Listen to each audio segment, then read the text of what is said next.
il est bon de vous servir. Nous sommes encore là dans le cadre de votre émission Au Crible, une émission où nous recevons les hommes faits, ceux qui peuvent parler au nom de la population, au nom de la société en général. Voilà.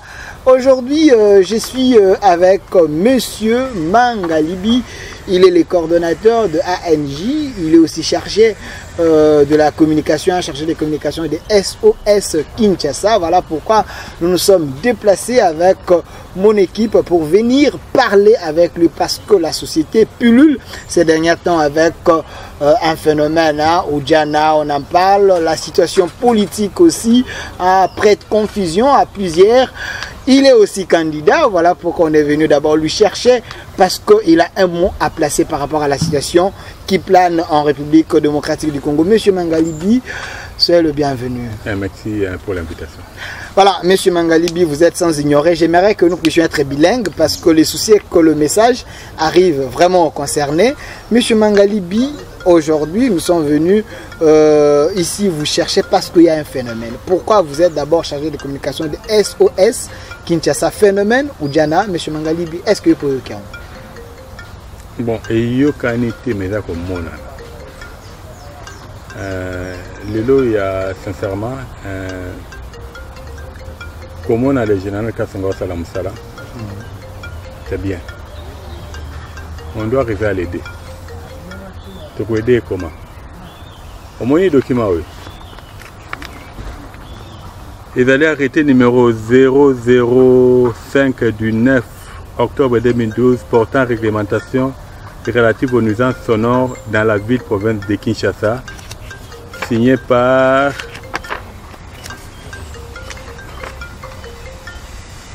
M. Kimbuta André, gouverneur. Ça, c'est quel document? On aimerait bien, base de la image, vraiment, on est en train de voir, c'est bien écrit là.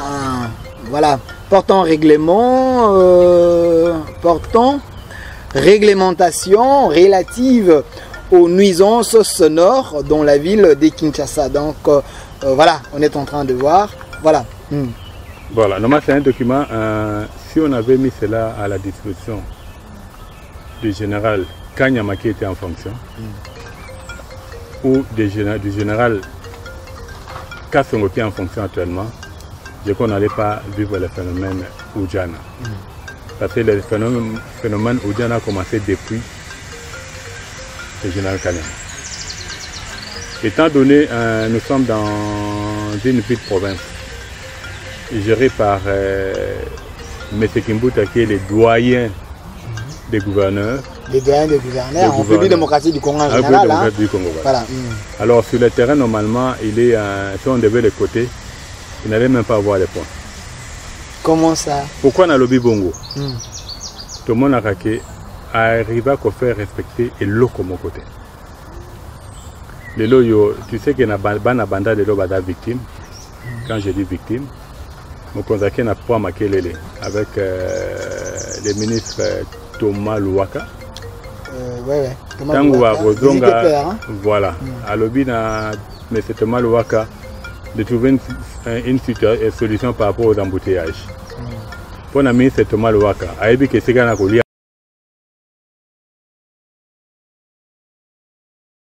les embouteillages là sur Bandal.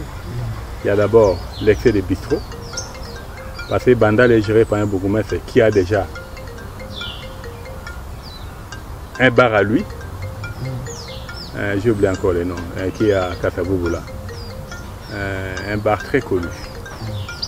On le nomme gouverneur et plutôt un bourgmestre. Alors le travail à faire c'est quoi? Faire pulluler Bandal des bars. Aujourd'hui Bandal a plus de 4500 bars.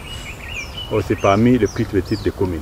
Mais la commune moins bien, hein, donc ils ont pu placer les sika bien. Il faut quand même se détendre, mais c'est Mangalibi. Ma beza ici les Congolais après avoir travaillé, ils ont lieu moko bako qui ne se détendre na barbe bomi mututé où il est mal. Mais tu sais, ce que tu tanga réglementation oyo.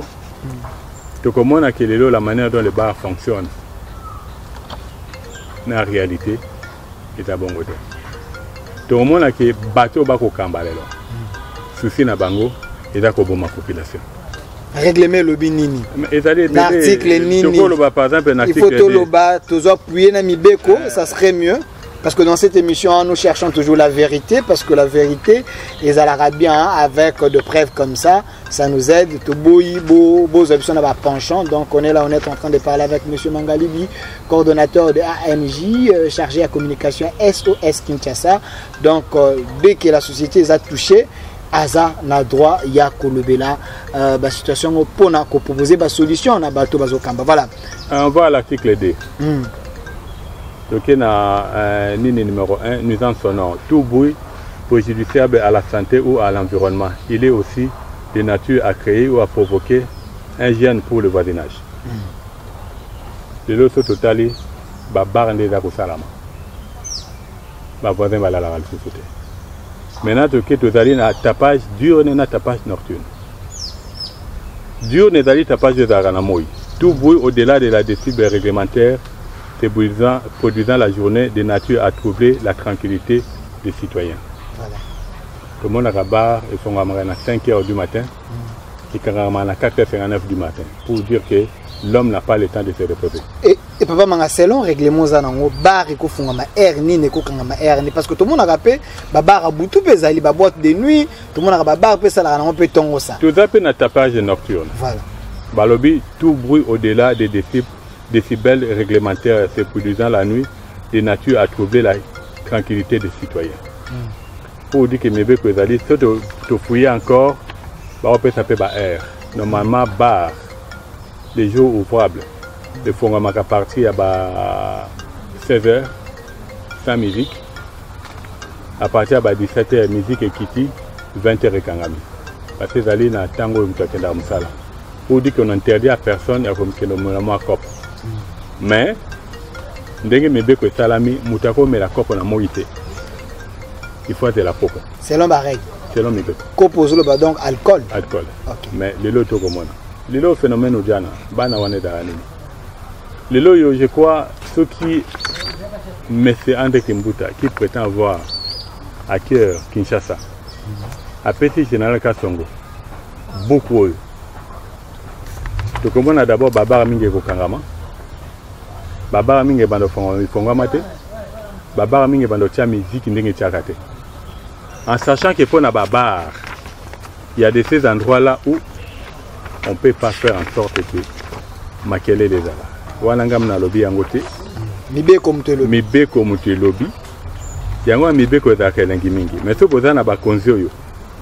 Oyo ba komaka mibe ko mais baye baka ko salela yango te ezali pasi mingi. Bandro yango ezali elaka motoba.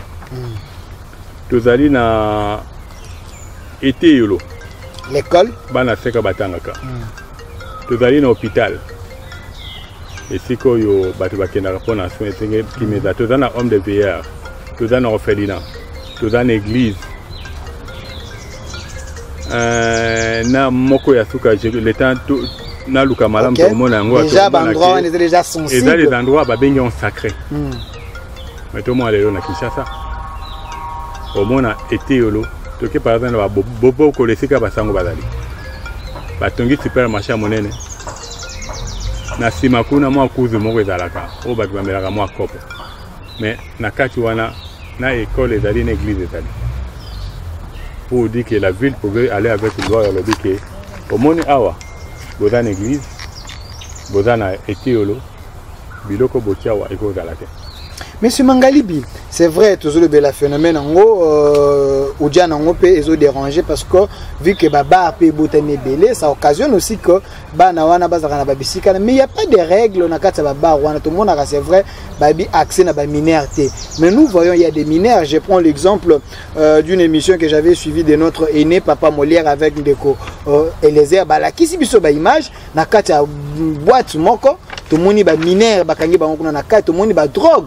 Kuna nakati mais nakati ya ville à Kinshasa ba règle yango mais bango wana bazakaka des mèches avec les gens qui nous gèrent bazo autoriser bango basala ba biloko yango.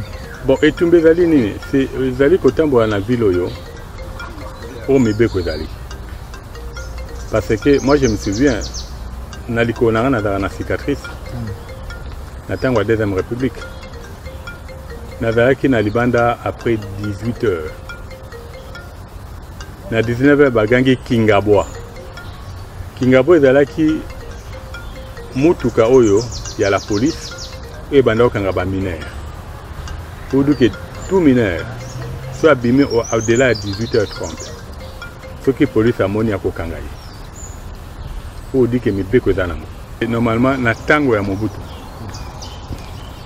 Moi na après 18h30, mineur à cause de libanda. Tu sais, je crois que aux Araki na Sangomala, tout ça, l'émission Moko Benayo, ils ont la commune à Kitambo, ils ont la boîte Moko Boye.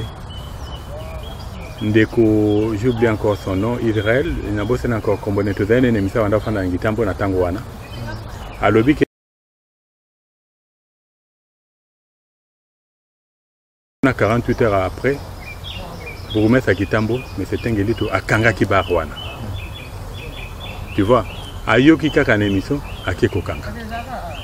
Lelo je crois ceux qui ba policier na biso parce que lelo so moni ba bieza ko sala mape na niveau policier na biso. On doit arriver à savoir une chose, ce sont des gens qui sont sous-payés. Pour dire que d'abord un bacha bon na kata conteneur. Conteneur d'aller sika mo ebetaka. Tu comprends? Oh, surtout l'handicap to ke musika parce que beaucoup de munene mingi to bando sala émission ndambo. To komona ke na kati ya buko yo ville interdira conteneur et dans la balabala. Et pas manga. Vous voulez me dire que dans ces documents-là, l'article Nyon Suezali, na makambo tozo mona na kati ya ville à Kinshasa, ça a été condamné, mais l'applicabilité de la Mibé Condé est basée pour appliquer un problème. Quand je dis ça, prenons le cas Oyo.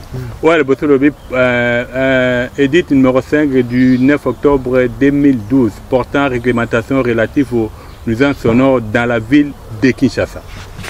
Tout le monde encore beaucoup n'abisso. Tout comme on a un édit numéro 003 bar du 2013 relatif à l'assainissement et à la protection de l'environnement dans la ville de Kinshasa. Pour dire que tout le pays est sous. Tout comme on a que nous faisons la katiao. Et là que bon manini, bateau ba okamba ville à Kinshasa. Na ko benga bo ba mtema mabe. Parce que et là que oyo ensemble provincial à ça l'étude. A vu mes beko ya kala. Né les lois tiennent ensemble en fonction de l'environnement de l'économie. Après, si le gouverneur a signé, qu'est-ce que le gouverneur devait faire? Il devait avoir avec la police pour créer une unité mokoboye pour nous traquer. Parce que le long de la province de Kinshasa, je crois, à chaque 500 mètres, conteneur à la police est allé. Mais d'abord, on va aller foutre à bon malamoute. Bazarape na ba arme malongate c'est l'obe information. On a kokanga mutu. On a arme c'est comme ya kala. On a kokanga mutu on a besoin d'ana arme te. Kasite ba arme c'est comme ya kala. Ba yo benga ba on a butu. Auto za na munition te. Kokanga udia no za na besoin arme te. Tolanda ki nani patron il y a secrétaire ville à Kinshasa, colonel Kassongo, quelque chose comme ça. C'est un général. Général Kassongo, je m'excuse. À lobby eza policier nyonso te ndaza na mandat ya kokanga ujana eza na ba inike oyo esengeli po eke bato bakokana kokanga ujana mais lelo papa mangali bituzomona eza policier nyonso nde akomi kokanga ujana et puis pona oyeba ujana il faut amona eke aza na soutien te et puis pour vérifier azui liboko na ye selon information zo ila biso azo mekaka na nzoto mwasi ayebake oza ujana to te et puis babiloko bongo donc mesure ezwami mais faisabilité nango et comme il faut créer pe makambo kwa mabe babu pe belé na kati ya ville à Kinshasa monsieur. Normalement tango ensemble à sala kabe misala ya boy. Ba préparer ka unité moko boy qui est formée qu'on va monter à la population pour na ko landela ou abera suivi. Du fait que balobi to ko attaquer les Oudjana. Population tika mon unité au salangote, atika mon ateni na bangote ou bien brassard moi la réellement dali bango. Babi est commis. Tu vois, comme je disais tout à l'heure là, pour dire que même à nuisance sonore, à chaque 300 ou 500 mètres, poste à la police et d'Alak. On voit les mineurs entrer. Est-ce que ceux qui les policiers congolais étaient préparés na mibeko ayeba ke mineur akokota na bar te bakangi papa mokolo na mwana moke azali pédophile il faut bakanga ye. Tu allez voir que tout ça allait disparaître. Vous allez dire que lelo yo bamone sika batekaka drogue parce que bando traqué baojana qui ne sait pas dans 80% des bars en ville de Kinshasa batekaka ba drogue. Mais papa Manga, et là où monsieur Zali est grave, c'est que vous allez constater que dans la ville de Kinshasa, même babisiko batekaka drogue, bato be basomba mingi ce sont des soldats. Un peu de policiers, là, babisika na bayi babisika nyonso. Moi je suis journaliste et je fais mes recherches. Na babisika ya bongo, basudan de bayaka osomba pe moi mi. Papa Mangali tout ça une émission une fois. On avait parlé na banti valeur. Tout le monde na kata ba réseaux sociaux. Policiers ya mboka na teni ya mboka zo bina na kati ya nganda lotoko d'une manière terrible. Tout ça c'est dans la ville de Kinshasa et bandit de l'autre monsieur Mangali. Bon, et bandit de l'autre ezali oyebi na mboka ko. Mboka etambo na ba slogan te. On l'a toujours dit. Les autres na mboka eza na bato ba Nicolas Mibeko.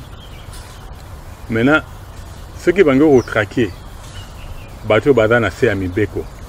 Pona comme la qui image moko songolo. On lance un slogan moko net les deux ali phénomène ojana. On se souvient à tango général kanya medaki coup de poing pona ko traquer bakuluna. Non. Je crois Mibeko ezali. Mutu azali Nicolas Mibeko ezali te. Pour dire que même soldat en tenue à Kobina, avec Langwa, tout le monde a policier, même les soldats en tenue dans Kachabar. À Komelanaï. Ce n'est pas l'aise. Chose que au Salamate. Tout comme moi, il y a des fois PEM, police mobile, à aucun civil. Mais ça l'a marqué. Tu comprends? Donc tout est permis la Katamboka. Selon Mibeko, tout est permis ou soit déjà laissé aller des années. Nous avons laissé aller. De sens que ceux qui les loyaux autorité Bangomoko, Mingi Batako s'est retrouvé. Tu vois? Après cet exemple, tout le monde est loyaux, un Koko Nyangi, un Kobunda, à l'Obea Bouka, Bandako, Batongue, Vesika Mabe. L'opposition dit qu'il a ciblé Adolphe Mouzitou, candidat recalé à la présidence en 2018. Il y a ceci. Si on a eu Batonga, on a tapé ma solango, on a eu le document. Au moins, ici, Adolphe Mouzitou a Tonga. Et là, parmi les endroits où il a publié dans le journal officiel. Ndako wa pozolo bela parce que ça ndako wa boso bala kisaki oyo mukolo na mwa bengi si ba journal to sali ba émission mwa mingi mukolo wa biwane za Mouzitou te ndako wa ndako za na rivière Gombe. O balobi ke Koko Nyanga zali ko vider Mouzitou. So na like document na ba collation je crois il y a 4 ou 5 sites. Entre autres, les ali bandako za na le long rivière Gombe. En sachant que la bandako za na rivière Gombe. Bisopé ami de l'entrée des jardins, tu es victime. Na maman a visé l'environnement. Tu l'as 3 fois. Na madame Olenga. Thérèse Olenga. Le ministre de l'environnement. Tant que l'entrée campagne a mis le lobby. Tu l'as qui va flamboyant wana et Koufa qui diligence. Il y a beaucoup de gens qui ne fait rien, celui de la Gombe. Les 2 fois où il ne fait rien. Mais c'est féri à ça. Comment ça, monsieur Mangali? Tout le monde en Gombe, c'est propre. Tout le monde a quand même à c'est propre, c'est pas lui. Ça, c'est le gouvernement central. Il y a des alliances juste pour nous percevoir un bon mariage. Moutakata Ndjeto, c'est pour symboliser ces 80 ans Europe, Léopoldville, comme capitale. Vous voyez pourquoi Katiango? Pas Bengana fou. Pour Bengana Moutalbo, Mokati Ndjete. Pour dire que vous allez beaucoup, mais ce n'est même pas histoire. Il y a commune. C'est un problème. Parlons na ce jeu Fongolia, ce jeu Fongolia plutôt ya Koko Nyangi. Est-ce que ça va récupération politique parce que le nom de Mouzitou est là? Parce que Mouzitou a Tonga, je pense, il a eu des documents. Oui, c'est pas Tonga. Et ça a Mouzitou, monsieur Mangalibi. Ce que vous avez wana bato bazali belé sauter le lenge batongeli peut-être que mais pourquoi se réveiller à ces moments du moment que tant union so oyo ba biloko anesa les maki déjà. Tozo mona soyi DGRK et lo moko il y a ville pas au pesa bato Mibeko batonga ministère habitat également. Donc il y a des guerres entre la ville nani ni tension moko ya bongo, on ne comprend pas. Mais moi je crois tant que Mouzitou a Tonga Kindako wana, il était premier ministre. Ceux qui n'a pas tout à la paix date. Ils allaient bien avant comme premier ministre ou bien tant qu'on allait pas premier ministre. pour dire que ça n'a rien à voir avec Kokoniangi. Lui veut mettre en application juste Mibeko Yamboka. Je ne sais pas, le mal de l'opposition c'est quoi? Si on a le pouvoir, à cause de l'Okamalamo, bon, le bino il faut attirer. Vous estimez que Kokoniangi est dans les bons? Il est dans les bons. Il est dans les bons par rapport à la démarche. Je vous dis, document, wana. Na mona ki image na mission mona leka ki na RTG à tambola. OK na ba rivière mingi. Les gens ont construit à 0 mètre la rivière. Ba rivière mingi bandi ko limo. Ce qui a lobby à Bukayango. C'est pour l'intérêt de la nation parce que tant rivière Mataka et Tondi batu ba kufi. To lobby l'était irresponsable.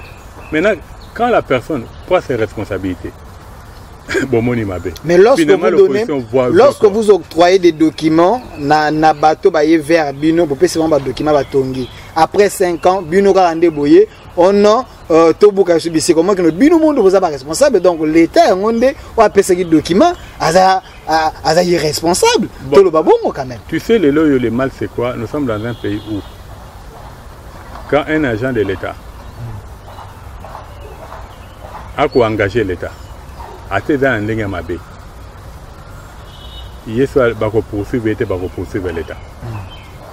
où les assemblées, que ce soit provincial, que ce soit national, pouvaient travailler, constatuer. Vous êtes candidat. Vous êtes candidat national, provincial. Vous voyez pourquoi tu as quota? Pour te changer de donne. Tu as quota en assemblée provinciale. Tout le lac, c'est vraiment que tout le monde a raison d'être en assemblée provinciale. Monsieur Mangali Bindegomoko ah, papa Delphine a voté Monsieur Basile Olongo. Donc je regrette pourquoi on a voté parce que Makambazalo à l'époque où on a oyo nazomona lelo, je regrette pourquoi on a voté. Yope lokola Monsieur Mangali ANJ, les amis de la nature et du jardin, chargé de communication SOS Kinshasa. Lelo nanga nakatanga batoko voter pas regretter. Tu sais hein, lelo le mal il y a biso hein, surtout il y a Congolais, surtout en plus c'est Bakinois. Moutako za lo baga défendre naye. Mais boy baga C7. Quand je dis C7, mingi zala tout le monde a une image voilà que peuple a souffrir. Bon monde qui va kenda kolia kuna. Et là juste pour nous ça là, on a bien la campagne. Voilà que la population qui a zanaye. Mais en réalité, a zanaye n'a été. Jusqu'aux la population Bisso. En fait, nous on a toujours dit. Et quand vous allez dans ces milieux-là, vous posez la question. Bah oui, bah que parmi les associations, il y a pourcentage et vous les catez. C'est pas les amis de la nature des jardins. Bofunda André Kimbutati. Bofunda André Kimbuta na dossier ba il y a certains na kati ya ville dossier là. Mais c'est Mangali Bitilelo. Ba koma komona bino na gouverneur Kimbuta kaka na kati ya ba ya ba descente SOS Kinshasa kaka wana. Mais c'est dossier ngo suka na wapi. Moi parenthèse muke. Tu sais dossier wana, c'est pas pour yo monitor yo pour l'hôpital à Kitambo. Parce que wana to moni que t'opposais qui te portait plainte contre le gouverneur. Kimbuta avec le gouverneur, ce qui a longoué. Mazali kaka. Plainte dans le but ce qui a longoué. Il a ce problème là été. Maintenant comme tu il faut te réfléchir par rapport à la réalité. Maintenant tu commis par dénoncer spoliation de l'hôpital à Kinshasa. En sachant qu'il est pas dans la carte, il est complice. Il y a spoliation et ça malheureusement. Nani complice? Mais c'est Kimbuta. André Kimbuta, le gouverneur de la ville. Il est complice. Vous voyez ce qu'on a fait maintenant? Na niveau ni. À cause de la population à Tonga morgue. Parce qu'il y a de cela 10 ans ou bien 11 ans. À cause de cette population à Tonga morgue. La finalité. Parce que les gens fonctionnent. Ce que mon élo remonte ville, il y a qui Nasimana Zali. Les lots qui na beach. Au Romona, il y a le pango de Baoba. Immeuble moi Tongana, je crois à 3 ou 4 niveaux. Tant que travailler bandé au Salama. Bakomaki, modernisation a marché, ville à Kinshasa. Que notre asiko yo combo ville et longwa. Tu évites maintenant ce comme yanani. Pour dire que des fois, on a bien un abus de pouvoir. De la même manière que Mozito a salaki a abus de pouvoir. À que Tonga, là il ne faut pas construire. Tant que maintenant, Batubalam qui va y avoir non, passer dans une opposition. Mais tant qu'on a le Premier ministre, tu sais qu'il a fait beaucoup de dégâts. Comment ça? Que ce soit de son directeur de cabinet, certains de ses conseillers, il y a une météo. Météo, météo à météo. Ce qui se passe vers météo à météo. Allez vérifier. Kasi bakonzi pe mingi bazalaka wana te. Pour dire quoi? Bakonzi mingi bazalaka wana. Tout ça n'amboko quand la personne a montré qu'il y a dans la mort carrière pouvoir naïe, il croit qu'il va rester éternel. Il n'y a que Dieu qui est éternel. Mais si quand on météo, Monsieur Mangali bezaki ba crime ezali ko selma na mwa mingi. Quand même les lots monde bongi banda ko etonga mais comme on est moi si tu m'en bien. Mais c'est Mangali. Vous voyez les mal partout parce que yo ozuité ceux qui ba pesa ki yo tout le monde peut pas passer mo so bazape na banda ko na ba bisika. Il y a pasteur oyoko, au moni pasteur hein. Na bi ba pasteur. Rôle ya pasteur hein. Ezako sunga peuple ayeba makambo. Ceux qui passaient moi ayeba makambo te. Alors que nos fans de Sika, makambo il est un jour. C'est là aussi tu en as pas quoi toucher en côté. Pas quoi toucher en tamuté. Pour dire que même tumba na bisoko, soto koti. To ko lukaba buka bandako. Bandako. Yo c'est ça la méthode. Et bila bandako za. Iko kwea. Et dolo baka yango. Eza rêve, eza ndoto ya baba, oh, to eza réalité monsieur Mangali parce que dans cette ville nous savons très bien que bateau ba giraka bango bazaka na monopole bazaka na pouvoir monsieur Mangali obandi bitumba oyo lelo te olonga nini to longa belé tu sais lelo yo dommage mabe mingi bachango na mutu akabila le président bacha mabe bacha mutu na mabe mutu na epana epona nini yenda za mutu pourquoi bacha mutu na mutu na étant donné yende mtata les grands défenseurs ya Mibeko mais ce tel ba papier mingi to zanango Tobani par exemple jardin botanique de Kinshasa. Et tu m'as mis sur le boss. Bolonga. Tolonga qui parce que il y a un coach à Moutonaï. Nani? Le président Kabila. Quand même à Sungebi. À Sungebi. Tu es dans 7e rue. Et tu vas voir dans tous ces dossiers-là, net à jardin botanique. Tolonga qui déjà. Kimbuta comme gouverneur. Malgré Tolonga qui président Tasungaki. Il y a comme gouverneur. À Komeli. Bah tu as jardin botanique pour dire que beaucoup de Libanais n'ont pas de kotonga. Nakati. Et si qu'à présent peut ça que hors de bas. Yozana muka, waza qui s'assure au filet. Bisoko de funda au filet. Quand nous parlons de quelque chose, tout ça n'a pas. Et ça acharnement te contrandé Kimbuta parce que bon fundi est pas procureur général. Pour na insalubrité na kati ville à Kinshasa di moment yemo lo baki ke gouvernement provincial bazali ko pesa lo côté azo bunda na ba moyen ya mike ndako atongi na bovana ya ba moyen mike ndako atongi na bovana quand même azo gouvernement na salaire ya zokate na salaire ya zokate c'est que ezali ye gouverneur a batela yango pour na batonga ifasik pour na former bino ba journaliste il est spoliateur. Qu'est-ce que tu peux attendre des bons d'un gouverneur spoliateur? Impossible. Parce qu'il va toujours continuer. Dès dans l'hôpital à Kitambo, si c'est le seul en réalité. Tu commets lié pour dire que regarde, tu vas dénoncer spoliation et l'hôpital de Kitambo. Tu réserves copie pour information. Dans mon Konzamboka, la première ministre, la procureure générale de la République, tu réserves à tout le monde. Même M. Luzolo Bambi, on a 2012, Banga Bomana dans l'hôpital. Les lois d'aller conseil spécial à Mokonzamboka, dans matière à tout ce qui est Bamibi. Pour faire dire quoi? Le col a tout commis. Tant de déposer plainte à ces causes, tu peux déposer plainte pas contre Kimbuta en tant que gouverneur, tu peux déposer plainte comme Messandre Kimbuta. Ou à celle qui a bu de pouvoir. L'État a fait à la pour dire que je suis le loi à la lobby. Au moins, il y a une mafia en Italie. Non, c'est ça que la justice.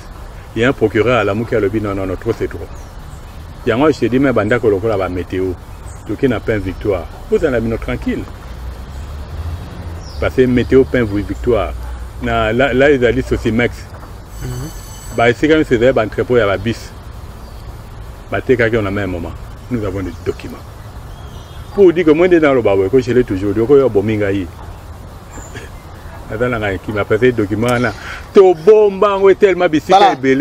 Comprenez que je suis avec M. Mangalibi, il est le coordonnateur de ANJ, les Amis de la Nature et du Jardin.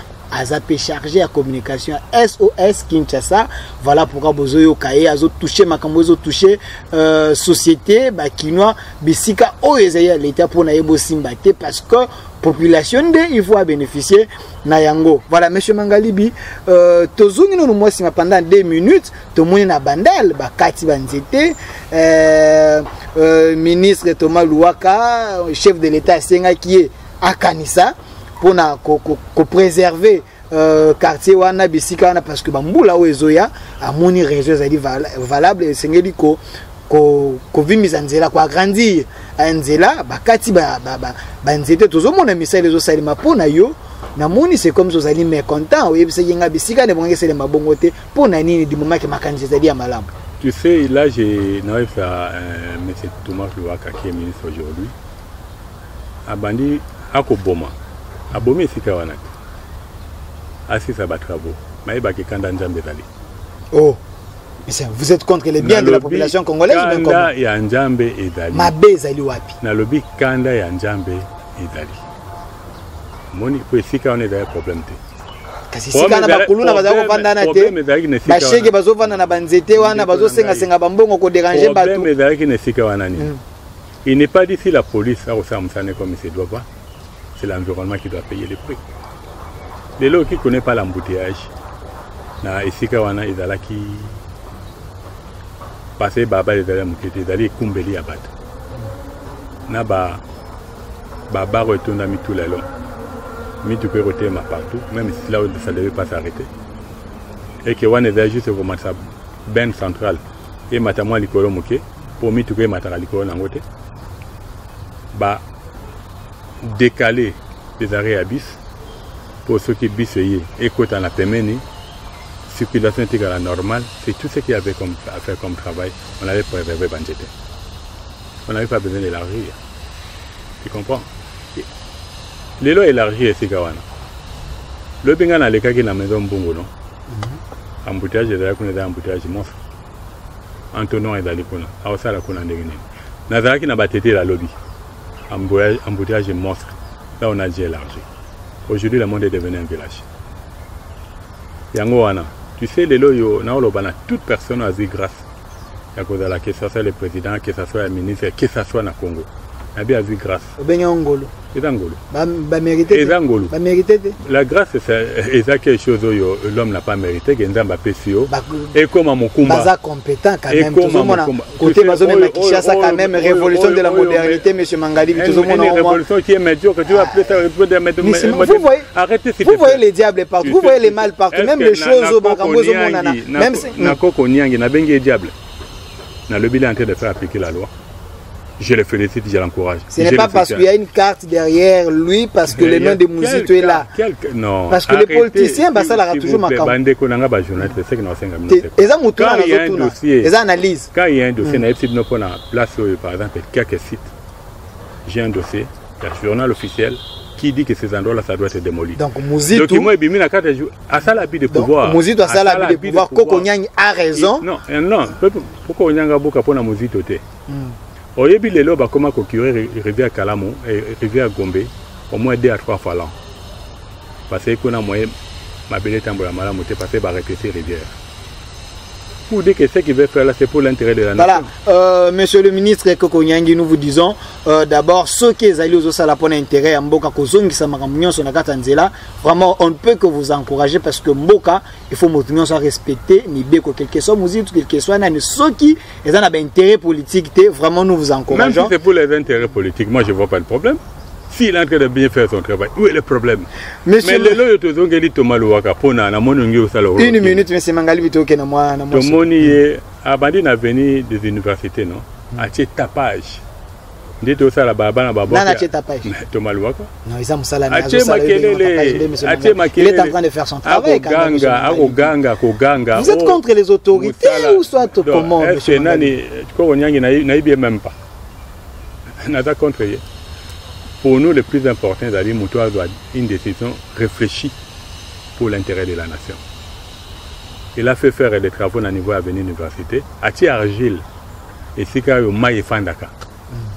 Et c'est qu'il est censé qu'on boit comme Mabanga. Mais en fait, à Gangakit, à l'Obi, en Afrique du Sud de Salamabang, vous allez voir jamais vu. À Sali Baraba, il n'y a même pas un mois. Et Bandi Gokoufa.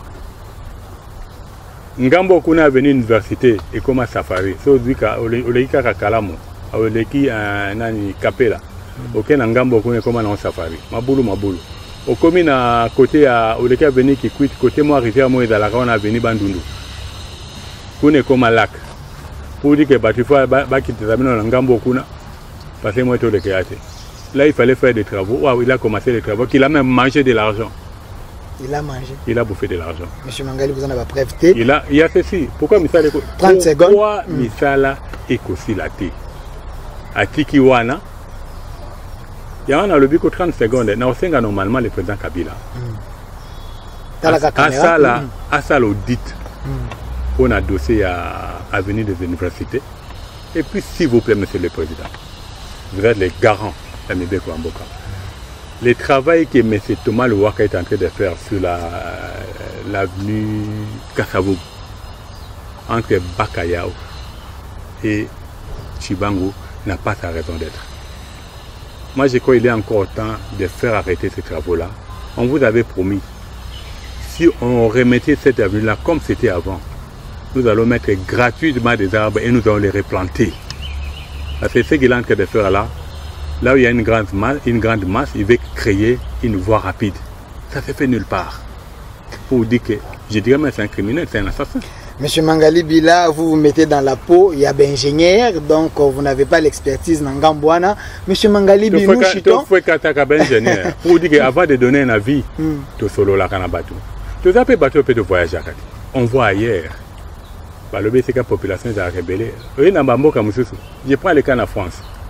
Ça s'est passé il y a de cela 2 ans. Balongolo autoroute me faisait permettre à Maï. Baloni Matiti. Notre autoroute est d'ailleurs parallèle. Balobi embouteillage, bateau bakota notre autoroute est à 7 minutes. Ba privilégier l'environnement parce que zali et loko amutu ya na mokili. Bateau va supporter embouteillage. La population a accepté. Monsieur Mangalibi, nous chitons pendant 3 minutes, nous terminons l'émission. Monsieur Mangalibi, les discours du chef de l'État, Naoni, chef de l'État a parlé, il a relevé plusieurs choses. À l'Obéli, la voie des élections, les alliés irréversibles, tout qui est une élection. À l'Obéli, la ONU donc va se retirer nakata mboka na biso tout le monde peut opposition peut et ça peut meeting na yango et ça peut contre la machine à voter. Monsieur Mangalibi, je voulais que vous puissiez analyser les discours d'abord chef de l'État ndengeni yoyo qui là on est dans les bons ou soit dans les mauvais. Et est-ce que l'opposition parce qu'il a droit à ça la meeting là on peut pas réclamation là bango ba peshuana il y a machine à voter na ba 10 millions des électeurs sans empreinte ba bi so qui n'a changé situation té donc bango ba ko kende na élection té le 23 décembre yo za di candidat élection ko zala té na poser mituna na nyonso aussi ça monsieur Mangali. Oui, pourquoi na seki pour nanga monsieur nanga nzamba ko bete kala mingi.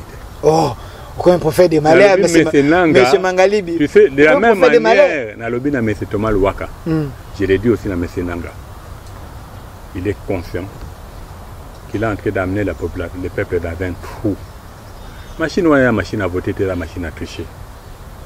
Vous avez pas prêt. Dans le bin, je crois que la dernière expertise, il y a des Britanniques. Il y a des Britanniques. L'activité que même de loin, il y avait possibilité. À partir à Wi-Fi, de loin, il y avait possibilité. Maintenant, on va faire la on c'est là on côté imprimante, monsieur Mangalibi. Quand je dis, Asa Moussala Nzambe quand même. Il tient à respecter sa parole, monsieur Mangalibi. Il y a Moussala Nzambe. Si le réellement Moussala, au monde de connaît Malumalo Asuka Giwapi. Nous servons un Dieu qui est juste. Dieu est juste. Par rapport aux méchants, Nzambe Ningaka a bangarande koufa ba pécheur. Mais Nzambe a précipité la mort à méchant. Congo, je ne pense pas que je ne pense pas que vous avez des analyses. Na lobby ko. Nzambe, papa pour un méchant. Je vois pas pourquoi na kolela. Tu sais combien de gens au lelo ba ko kufa na beni o ba uti ko boma mikolo parce que processus électoral mboka na biso eko tapaka. Ça fait déjà 2 ans au tour raté élection au 3e année parce que aux alaté na mois de décembre. 2 ans pour rater élection tu sais. Na 2016 des alaté en 2017 des alaté en 2018 aux alaté. Oh monsieur Mangalibi quand même. Je aux alaté sur quelle base? Na lobela ki yo o yamba monsieur Mangalibi l'année passée. Voilà. Ça qui on décolangaï. total à Ralicolo pour dire que Dieu peut vous montrer des indices. Toutes les dates, selon la CENI, de la même manière. Selon la CENI, toutes les dates, elles allaient respecter. Le 23 décembre, élection, elles allaient.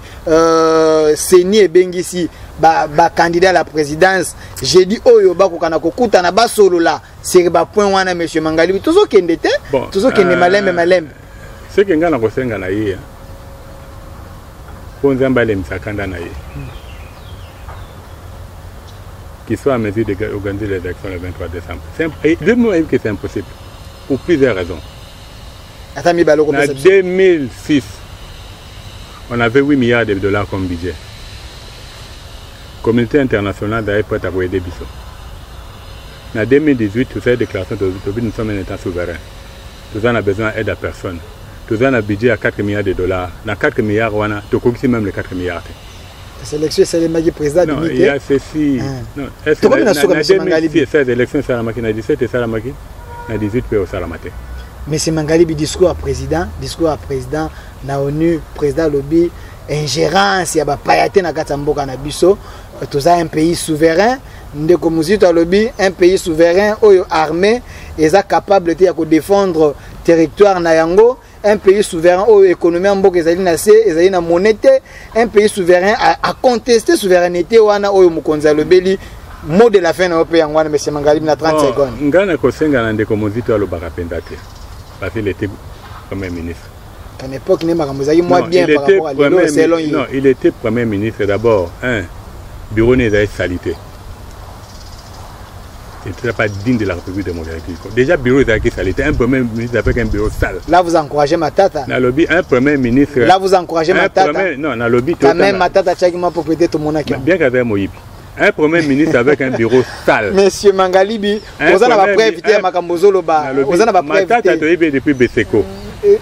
Matata était un voleur. Tu es billet depuis Beseko. Monsieur Mangalibi. Dans le lobby, tu es le l'homme qui a géré Beseko. C'est Matata. Oh, monsieur Mangalibi. On a Koloba, je pèse mes mots. Dans le lobby, Mozito. Tu as Matata parce que tu as un commun. Mozito a le bakou tout. Parce qu'il était premier ministre, on a PSIO. A Tongue Sika Batonga raté. Va conseiller, va zoa terrain à météo. Pour dire que le même candidat président, il risque de faire même plus peu que Kabila. Il y a un lobakaté. 10 secondes, tout c'est M. Mangali. Par rapport au discours du président, il y a ce qu'on dit à l'extérieur. Que ce soit dans la Union. Je n'ai pas besoin de ça. Donc, comment on a ce qui se passe dans Mboka. Je crois émission et Salami, tu as quelques points qui ne vont pas. Tu as vu Makambo Baba, tu as créé Baoudja Nana Makuluna. Tu as vu Makambo Thomas Luaka, Wakotonga Balabala n'importe comment, il réfléchit. Koko Nyang n'a pas encouragé, n'a pas félicité, vous m'en avez pas embolé pour la décision. Voilà, M. Mangalibi, on est vraiment à la fin. On va encore vous chercher pour continuer. Je sais qu'il y a des dossiers à la télévision sur le temps. M. Mangalibi, la toute dernière question dans 5 secondes. M. Mangalibi, la toute dernière question dans 5 secondes. Donc on va répondre. Vous avez candidat, il y a plateforme Nini, vous avez une opposition, vous avez une majorité, et puis vous avez une circonscription Nini. D'abord, on a ni une opposition, ni la majorité. Il faut donner un côté à peuple. Pour dire que c'est pratiquement impossible. D'un côté, on a la majorité. Impossible. Même si il y a un bon rebelle, on a côté mais non, si on a été, oui, tu as un mouvement, tu sais quoi, on a il y a Jean Goupal, il y a des coefficients Mayemba, il y a plusieurs personnes qui ont les maca pour la bien-être de la population dans le solo. Or qu'un jour, il sera difficile de trahir le peuple congolais. Yangoana, je crois, et donc on a conseillé à peuple congolais, tout c'est quoi. Les loyaux, comme même biso pour enterrer biso. Pourquoi on va enterrer bisoté? Tout le cas, tout c'est quoi. Pour tout tonga, mboko yondamba pambola. Au-delà de la bénédiction. Yangoana conseillé à l'ensemble, vraiment, le sang pour le peuple congolais, à cause de Bolini. Parce que les loyaux sont beaucoup de temps de la tête, tout semble la cas.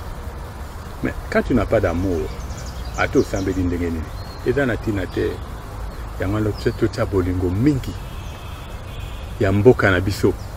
Parce que ma bota nabiso, eza na kati ya mboka na biso pour dire que lelo so mboka na biso etamboli mabota na biso ekozala malamu.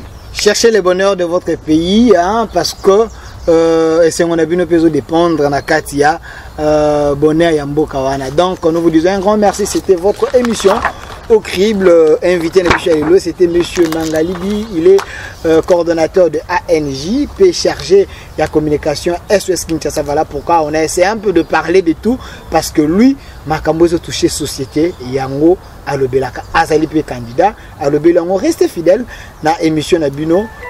Nous sommes là pour vous servir. Ciao.